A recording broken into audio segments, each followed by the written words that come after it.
Hello and welcome to another day's desk. Today I'm with Harpreet Chana. Harpreet runs the Mental Wealth Academy, former pharmacist. She works with teams, companies, organisations, works one-to-one with people with high functioning anxiety. I'm going to ask her what that means. So first of all, Harpreet, welcome. Oh, thank you. Thanks for having me, Dave. Really happy to be here. So let's kick off with what is high functioning anxiety. Well, I talk about mental wealth because, of course, that's, it's the Mental Wealth Academy that I run. And mental wealth really is understanding how we respond to things so that we can change the way that we respond, and we're responding in a more healthy way, right. Particularly in regards to stress. It's building our self-leadership skills so that we're able to self-regulate better and be able to handle stress better so that we don't end up in burnout.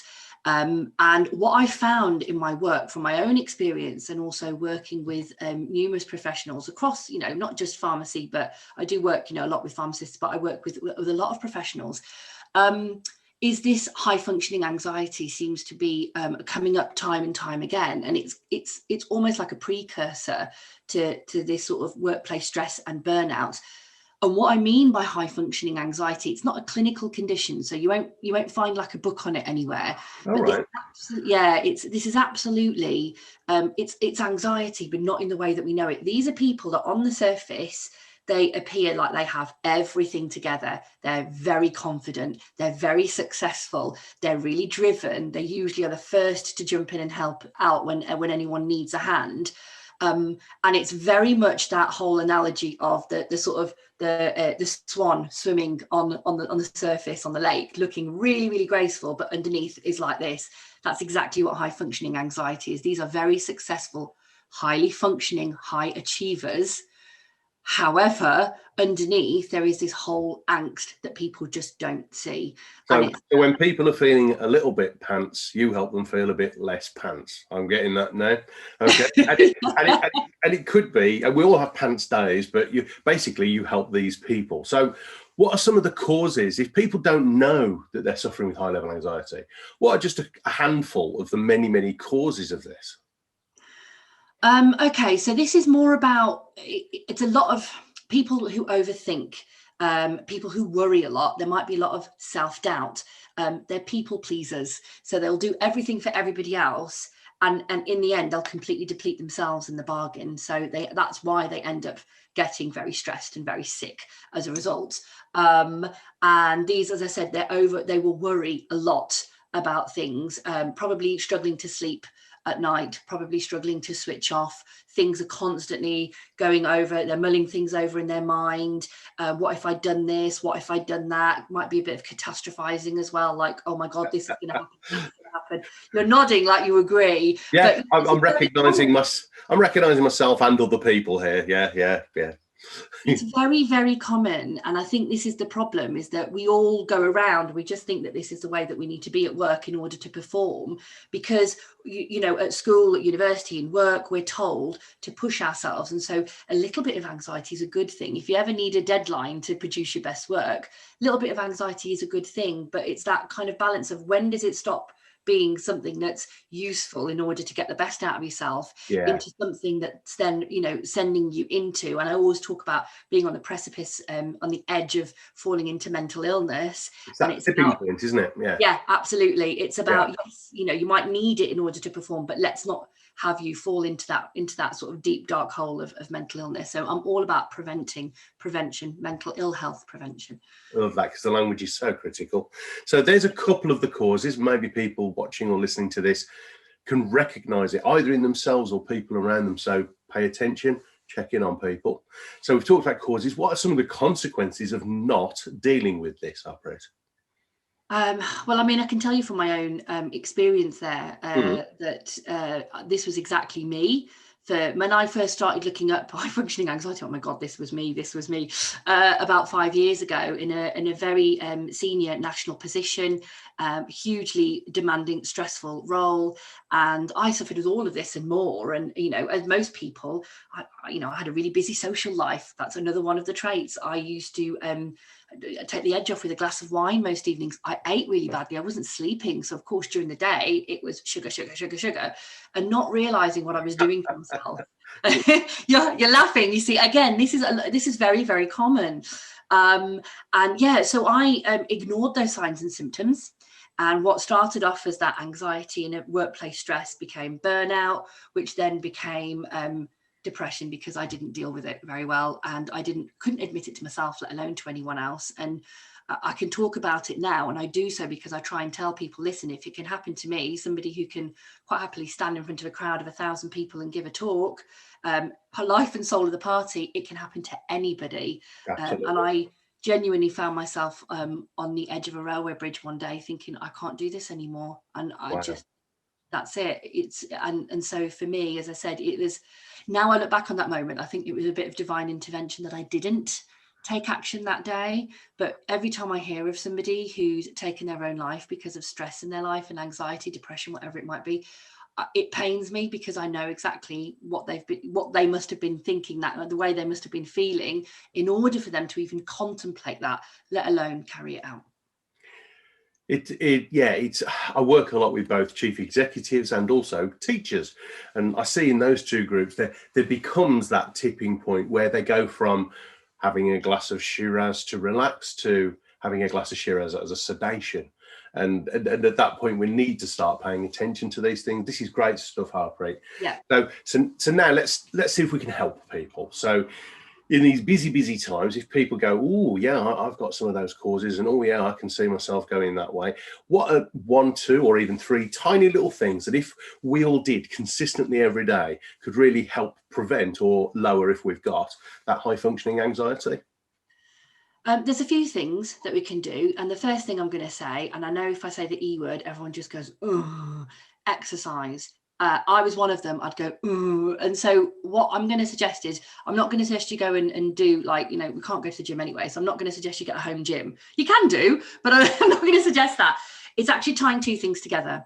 It's getting out in fresh air and getting a bit of exercise, because at the moment we are stuck, particularly if you're working from home, you're stuck in these same 4 walls day in, day out. And it's very, very difficult to make that distinction between work life and work time and home life and home time. So make an appointment with yourself every single day to get out, but preferably in nature, and preferably without listening to something. I know a lot of us listen to podcasts and we listen to audio and stuff. Actually, just even if it's just 10-15 minutes by yourself. Defrag time, yeah. Yeah, and just breathing. We forget to breathe. Just go out and enjoy that fresh air, enjoy being in nature and breathe. Even if it's 10 minutes a day, I promise you, it will change your outlook on things. And the endorphins that you get, if you can walk a little bit faster and get a bit out of breath, the endorphins and the feel-good hormones that you get from just walking. I joke with people that they should either walk the dog, if they haven't got a dog, borrow a dog, or if they can't borrow a dog, steal a dog. But if nobody steal a dog, all right, but yeah, do something. And it's interesting you say that, because you've triggered something in me, because I've noticed that I had COVID about a year ago when it first kicked in, and I've noticed my breathing is more shallow than it used to be. And it's not the first time I've been called shallow, I'll be honest with you. But I've noticed my breathing is not as deep. I don't fill my lungs like I used to. So yeah, okay, I'm going to take that on board. So exercise, number 1. Yes. What else we got? This one's a bit contentious. We are on our phones and devices an awful lot at the moment, right? I was joking with my family the other week on a Zoom quiz call, that, back in the day when we were allowed to go out, we'd have conversations about, oh, where have you been and who have you seen and what you've been doing? Whereas now it's, what you're watching, what have you seen recently? What's the latest series that you've been watching? What's been on Netflix? What are you reading? They're literally the 2 things that we're asking, because that's all we're doing. Yeah, guilty as charged, right? So that's all we've been doing. And so one of the things I advise people is to do a digital detox. Try and do it once a week if you can. What I mean by that is, try not to be on anything electronic for about 2 hours before you go to bed. And the reason, I look at your face, it's like, what? What do you mean? And again, you can tie 2 things up here. So I'm cheating a little bit because I'm giving you 2. So firstly, do a digital detox, and secondly, take that time for self-care. So whatever you want to do in those 2 hours, whether it's you want to listen to music, put on a scented candle, take a bath, do a bit of reading, not a Kindle reading, like actual reading in a book or a magazine. I don't have time to read magazines anymore, but anything like that, just something that you really enjoy to do. You might not have done it for some time. You might have told yourself, I haven't got the time or the inclination. Just try, give yourself those couple of hours, lock your phone away, turn it off. Don't watch anything on TV, and just give yourself the gift of a couple of hours of prioritizing you and your mental health. We work out all the time physically. We very rarely give ourselves mentally a workout. So number 1, do a bit more exercise and breathe properly. Number 2, have that detox and a bit of self-care. Have we got another last top tip for us?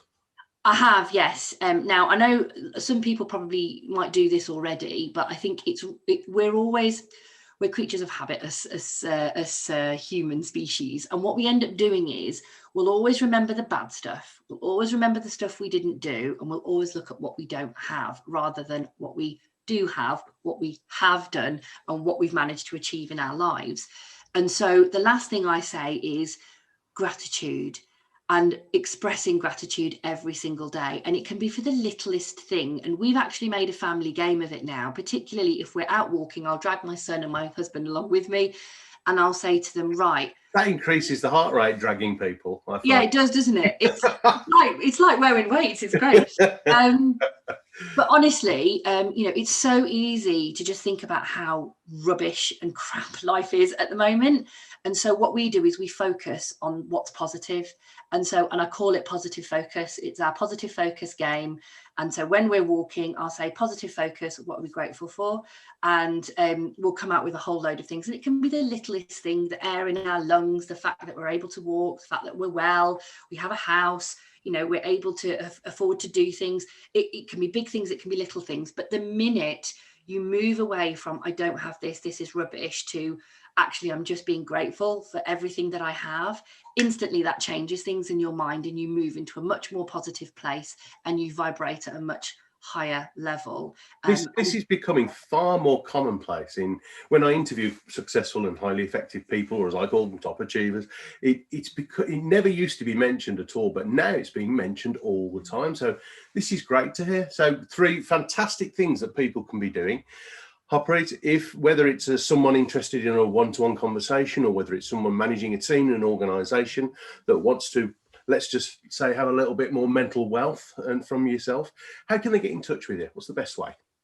Either connect with me on LinkedIn. So I'm Harpreet Chana on LinkedIn, or you can go to my website, www.thementalwealthacademy.com. They're the 2 best places to contact me. And, I'm more than happy right now just to have a conversation. Just reach out to me. I'm more than happy to have a chat. If you're struggling, or if your team is struggling at work and you want to, to have a bit of a focus on well-being and our stress reaction and how we can overcome stress, I'm more than happy to help anyone in need. God bless you. Thank you for your time, your energy, your expertise, your giving nature. And let us pile the gratitude to Harpreet, and thank you very much indeed. And we'll look forward to seeing you all on another Dave's Desk. Thank you very much. Thanks for watching. Please subscribe and hit the notification bell for more videos. Then click the TV to watch the next video. Oh, and don't forget to visit our website at davidhyner.com to claim your free audiobook. Until the next time, go Rhino. Have in it.